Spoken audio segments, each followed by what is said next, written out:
Hello and welcome to Eye on Africa. I'm Clarisse Fortuné. Coming up on our program, the head of the World Health Organization lands in Kinshasa as efforts intensify to contain the Ebola outbreak in the DRC.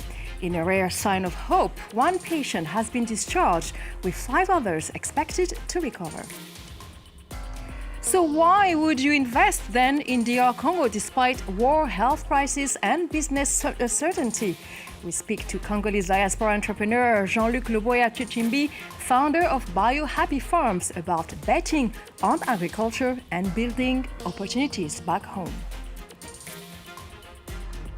And a landmark exhibition in a French museum brings sub-Saharan Africa into focus, unveiling powerful works that revisit colonial history and redefine memory through the eyes of African artists.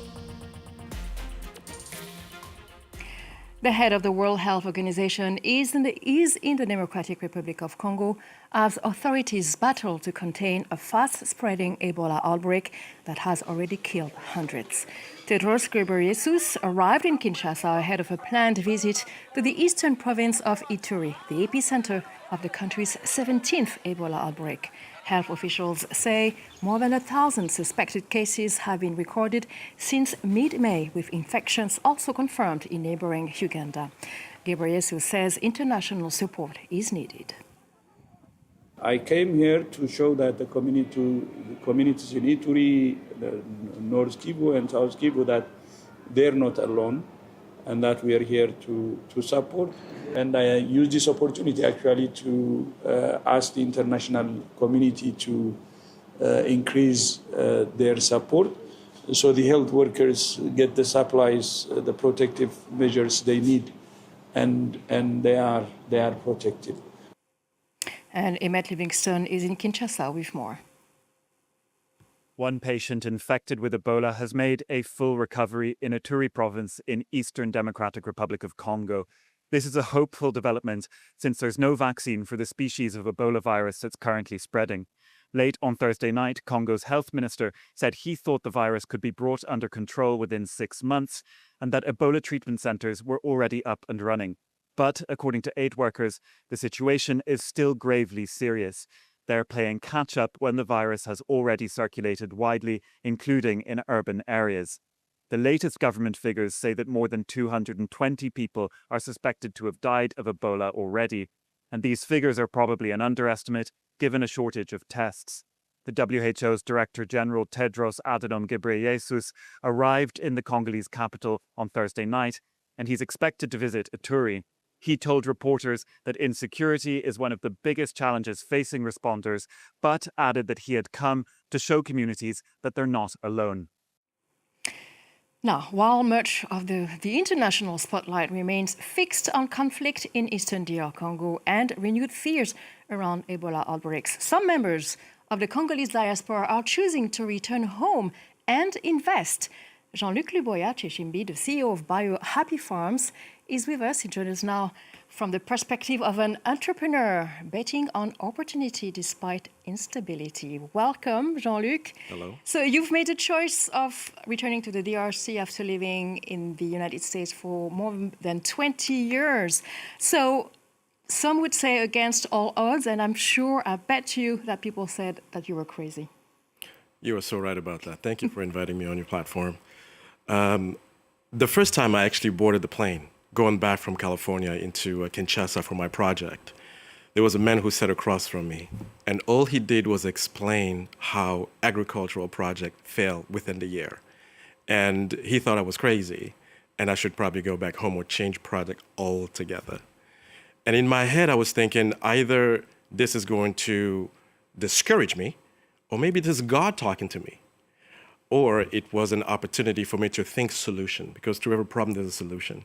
And I began to repertoire everything he was saying as an issue and a negative. And in my head, I was thinking how to overturn that and what solutions can be applied to it. And 3.5 years later, here we are. Here we are. So where are we? So with Bio-Happy Farms, we're in Kinshasa and Maluku. And the project that we started was to start with chili pepper. And we wanted to have something a little bit different. We have chilies that we call pili pili generally. But I've come with different types of chili that we wanted to offer the Congolese people and the world. Different flavors, different heat.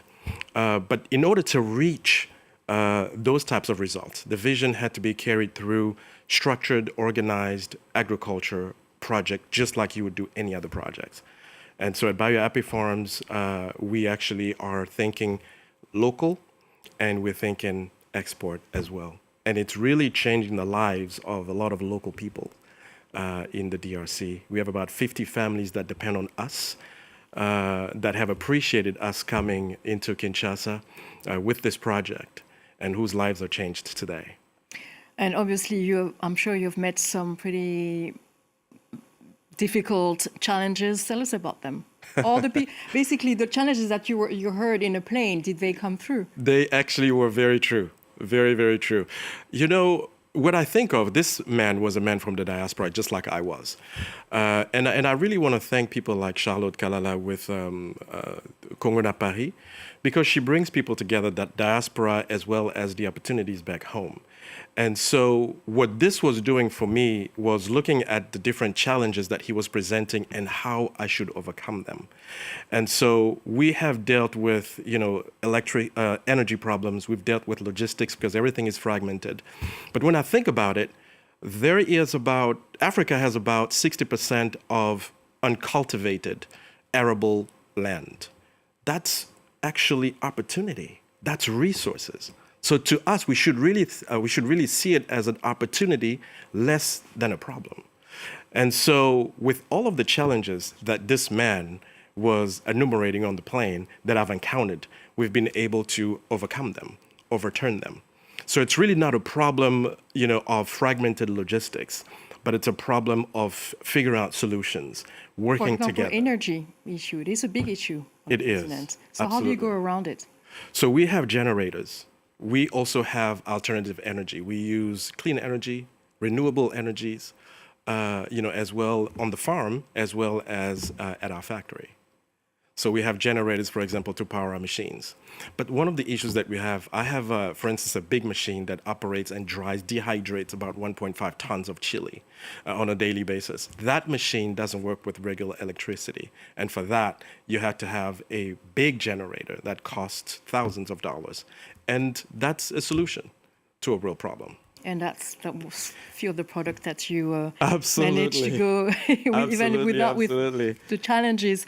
So you mentioned the Charles Kalala and also the event, and I know that you were among the panelists to discuss during this event returning to one's homeland, an identity quest, or a wealth preservation strategy.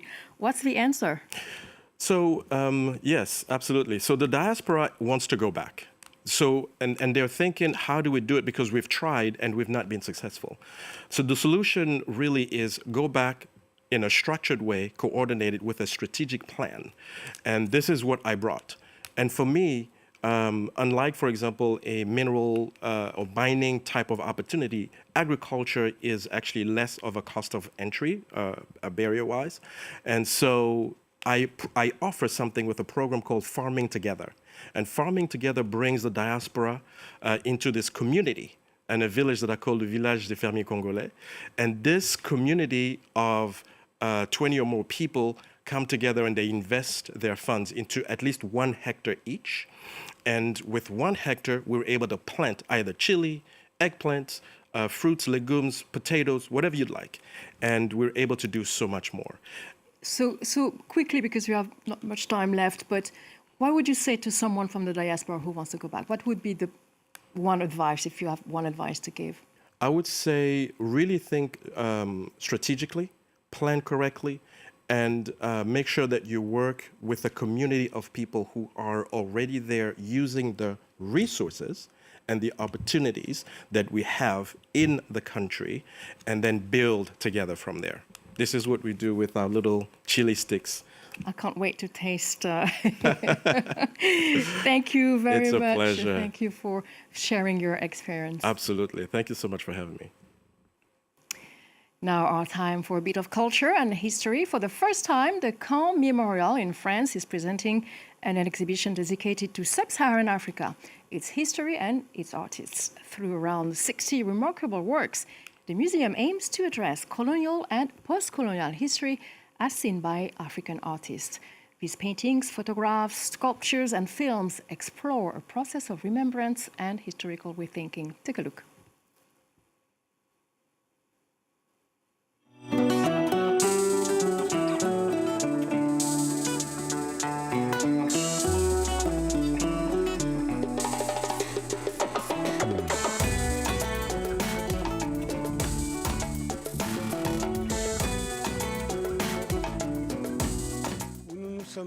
We thought that the time had come to include decolonization and colonization, of course, at the memorial, since it covers not only the history of World War II, but also the end of the Cold War. So the entire history of the 20th century is told here. And you can't talk about the 20th century without talking about decolonization.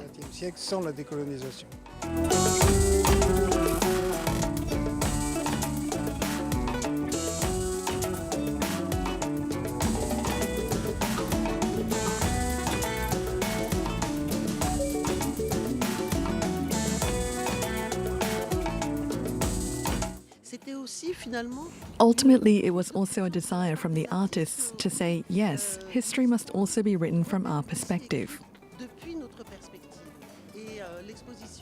The exhibition sought to highlight the important role these artists play in reclaiming the historical narrative, as well as their contribution to shaping a new historical consciousness.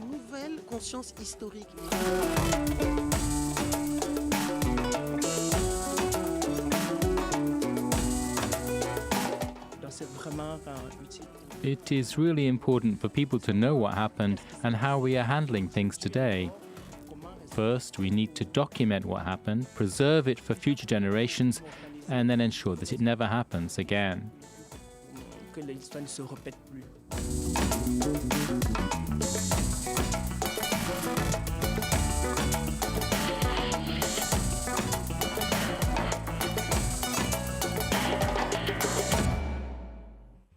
And that concludes this edition. Thank you for watching Eye on Africa on France 24.